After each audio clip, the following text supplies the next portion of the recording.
In 1935, Dane County dedicated its first park. Maybe they should have just stopped there. In my opinion, no other Dane County Park comes close to this one in terms of variety of environments packed into a small area.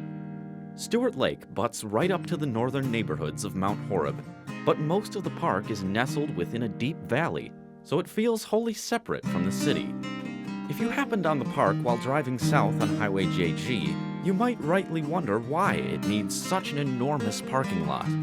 But with the park serving as the main swimming hole for a city of 7,000, even this lot can fill quickly on a hot summer day. Thankfully, when you get here, there's plenty of room to spread out. The lake itself is 6 acres, and the park in its entirety is 191. Miles of trails take an extensive tour through a variety of native Wisconsin habitats. It makes for a nice walk, but don't expect too much flat ground.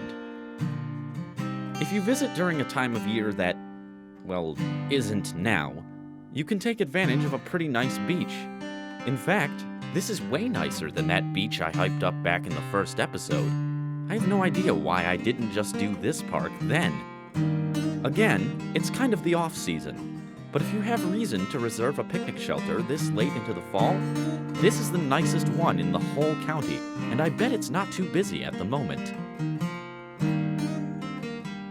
There's actually another spot to park, just a quarter of a mile down the road, and it gives access to my favorite side of the lake.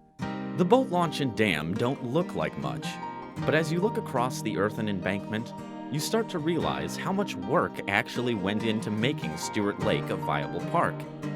This dam is huge, and its raw mass is the only thing keeping the lake from turning back into a tiny hillside spring. Walk over the dam, turn right, and it's almost like you're in a different park entirely. The trails that cross the rest of the park don't connect here. They're not really needed anyway. The wildly uneven ground is clear of underbrush, allowing a decent walk along the lake's eastern shore. It's also a pretty good place to get into the water, if the regular beach doesn't do it for you. Just like last week at Pewett's Nest, some visitors try to add excitement to their swims by cliff diving. The problem with this is that Stewart Lake, unlike Pewett's Nest, barely has cliffs. You would think that starting no more than 15 feet above the water would be safer for diving, but ultimately, no. It just makes people overconfident and encourages stunts. That's still not so bad until you realize that the maximum depth in the middle of this artificial lake is 12 feet. When you dive off these cliffs, you do just as well to dive into the field they used to overlook. Ultimately, yes, we are well past the prime season to visit Stewart Lake. But that's what this show is all about, visiting the most underrated places where our society intersects with nature. Nothing is more underappreciated than Wisconsin's winters.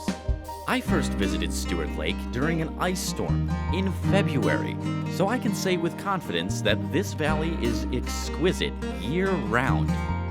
The park is open every day from 5 a.m. to 10 p.m. Visit anytime. You won't be disappointed.